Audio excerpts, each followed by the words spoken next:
Welcome to the Diverse Minds podcast, where we give you the tips, tools, and techniques you need to be a mentally healthy and inclusive leader. Each week, you'll hear about a variety of topics linked to mental health, well-being, and diversity that will enhance both your professional practice and personal well-being. Welcome to the 261st episode of the award-winning Diverse Minds podcast. And here we are at the start of year 6. And as I mentioned in episode 260, the 5th birthday episode, the podcast will now be fortnightly. And this month's theme is about conflict in the workplace and managing it. So as people drift back into work from summer breaks, there's a lot to digest about what happened over the summer. And by this, I mean the fascist riots. Now, I've looked at a number of sources to kind of digest and think about what I, myself processing what happened.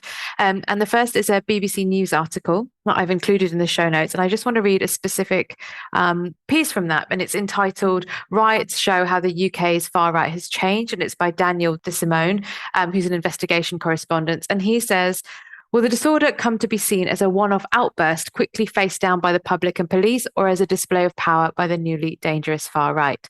The murders in Southport of Elsie Stancombe, Alicia da Silva Aguiar, and BB King were seized upon by extremists who exploited the tragedy to promote their own hatreds and agendas. Online lies and misinformation inflame the situation, and some key instigators use social media and messaging apps to spread hatred and call for protests at fixed times and places. The result was a series of violent flash mobs spanning over several days, with racial and religious hatred the central animating move. Mobs attacked hotels, housing migrants, tried to set buildings alight, and pulled people from their cars."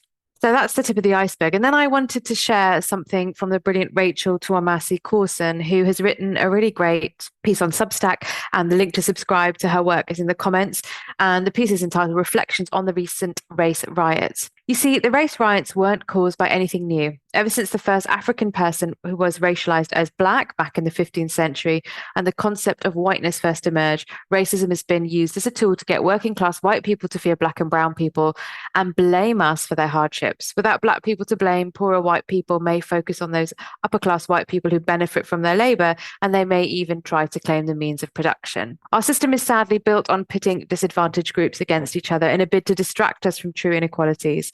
If marginalised groups work together, we could build a fairer and more equitable society where success is possible for everyone, not just a small minority lucky enough to be born into wealth. So I think these two pieces really resonated with me, thinking about how did this happen? What is the legacy of it, and we're still kind of processing what happened. And in particular, the focus was on Muslim communities. Now, Muslim communities can be of all different races. You get white Muslims, which really shocks people. You get South Asian, brown Muslims, and you get Black Muslims. And anyone who is identifiably looks like a Muslim, so it might be through dress, it primarily for women through a hijab, it might be through a prayer hat for men, people leaving the mosque. We saw a mosque attack. It is very frightening. And perhaps you're thinking, well, it's all over, and what does this really have to do with me in the workplace? We're all back to work. This didn't happen in a workplace. People feel safe at work. But clearly what happens outside the workplace affects the workplace. And for some people, their colleagues might have been some of the fascist rioters. We don't know. And if colleagues are feeling safe and at risk and terrified, work does have a place to support this in terms of making people feel safer, making them feel seen, and helping them on their journey to be understood and or get the support they need. And recently I had a conversation with someone who is they chair the Race Equality Staff Network, really brilliant person who is deeply, deeply concerned about their colleagues, and said to me that, I am from a particular background that has been marginalised, but I'm really worried, I don't identify as Muslim, and I'm really worried specifically about our Muslim colleagues. And in this organisation, we have a number of young Muslim colleagues from all different Muslim backgrounds working. It's a very big organisation, split site, in environments that might put them in an emotional, dangerous place or emotional, very difficult place. And that's the thing. And I think that conversation was so helpful for me to hear and be part of. And, she was explaining things is that, when we are from any kind of marginalized community, we can really connect in with this feeling. And as I was saying to lots of colleagues, one of my neighbors who does a lot of campaigning work around, she works in the migrant and refugee space. We were talking and saying, actually, who does this really benefit? Because it certainly doesn't benefit LGBTQIA plus communities. It certainly doesn't benefit women. There is a history of right-wing fascism and domestic violence. Look at the legacy of Stephen Yaxley Lennon, all of that, aka Tommy Robinson. There is really, as with all of these things, there's connection. When a company is committing ecocide or part of climate chaos and injustice, it's likely they're investing in countries that are also involved in genocidal behavior. You can see a pattern. And I think that, people who may not identify as Muslim, but from marginalized communities could really identify with this. But also remember that workplaces do have an important part to play. So I really hope you're enjoying the content of this podcast and you want to keep up to date, then why not join my newsletter? When you join my mailing list, you'll receive a copy of my white paper on inclusive language and mental health. And that link is bit.ly/ILMHCK. And as always, the link is in the show notes for you. Okay, so I've outlined everything. Well, what can we actually do? And interestingly, and I was saying this to a number of other colleagues, is I have seen a shift from people panicking to some much better statements of solidarity from Black Lives Matter 2020 movement. And lots and lots of people have really checked in with me, which has been really, really kind. However, what else can be done? Because as employers, you do have a duty of care. So the first thing could be around safety and security in buildings and workspaces. Now, I have seen this ramp up, but not due to these reasons, due to people being terrified of pro-freedom and pro-justice supporters of Palestine. I don't personally think they pose a huge threat, but that's not what this podcast episode is about. But we do know that with the fascist rioting, there was a lot of looting, there was breaking of buildings, there was lots of damage to properties. So safety and security in buildings and workspaces, I think, are quite simple and easy thing to do. There's normally budget for things like that. The second thing is, please remind staff or have conversations about this is not anyone accusing every single white person of being a fascist rioter.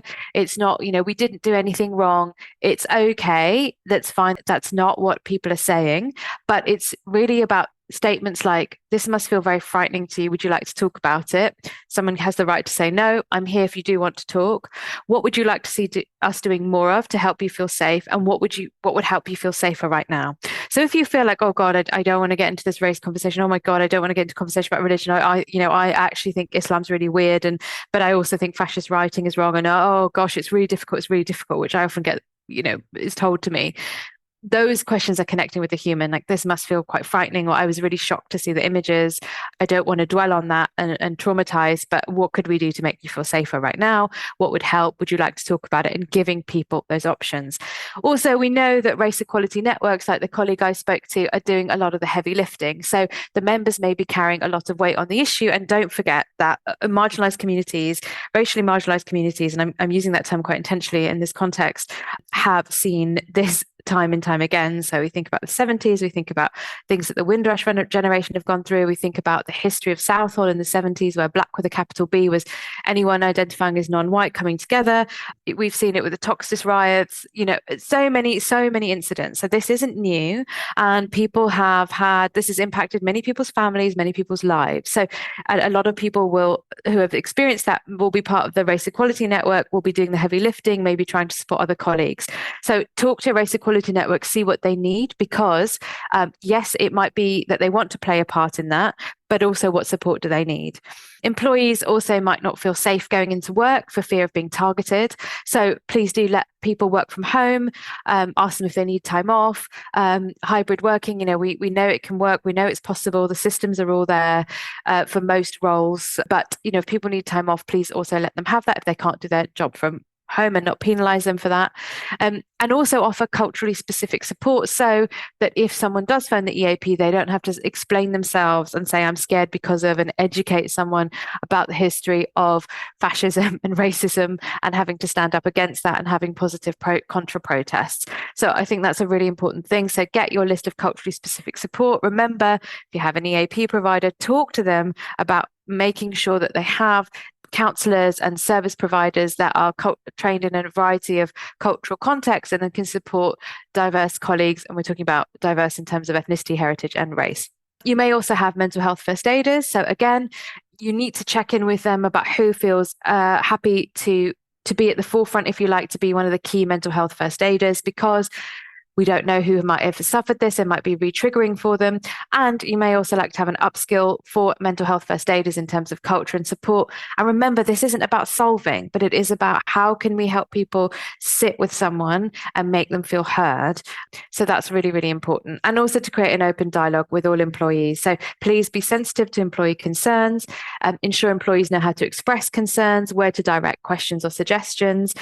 You will also have people in your organization, especially if they're big, it's probably the comms team, to look at news, social media, sort of government and police statements that are coming out, and checking in with employees and issuing, I think, sensitive, positive and proactive statements around what people might need to do and what's been done. And when you get feedback, be sensitive to those concerns and how you're addressing them. So if you want to know about how I could help you, perhaps with the MHFA upskills, mental health first aider upskills, conversations, supporting a race equality network, please get in touch about how I could help you. It is Layla, Ley, at diverseminds.co.uk. I can help with keynotes, workshops, or team coaching sessions. And remember, this hasn't gone away and the threat is still there. Yes, I know that there were the sentencing was quite severe and people are in prison, but that doesn't kill an ideology. That doesn't make the ideology go away. And people may be very frightened. We don't know the circumstances in which people live and they have to navigate the day-to-day life in their local streets. Practical action is really key. Sensitivity in conversations is essential. And remember that it's about adapting, and it's an ongoing thing in progress, and check in with staff regularly. So I really hope you've enjoyed today's shows, and of course the shows over the last 5 years. So if you have, please write me a review on Apple, Spotify, wherever you get your podcast from. And of course, I'd love to hear from you as listeners. And to make this super easy, I've created a place online where you can leave me a voice note anonymously called SpeakPipe, or if you choose, you can leave your name. The link is in the show notes, but I'll also give it to you here. It is bit.ly/spkpdmp. And finally, have you watched my TEDx talk where I talk about my experience of navigating race, culture, and mental health in the workplace? It's just 12 minutes long, so it's something you can watch in your break. And as always, the link is in the show notes, but I'll give it to you here. It is TEDx Wolves, WOLVESLO. And don't forget, you can connect with me on LinkedIn, Facebook, and Twitter.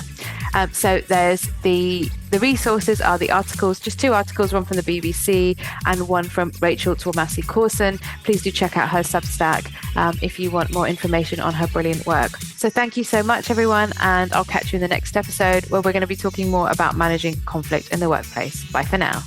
Thanks for listening to the Diverse Minds podcast. Don't forget to subscribe on Apple Podcasts, Spotify, or wherever you access your podcasts from. You can also connect with me on Facebook, Twitter, and LinkedIn. Tune into next week's episode of the podcast, where I'll bring you more insights on mental health and inclusion. Bye for now.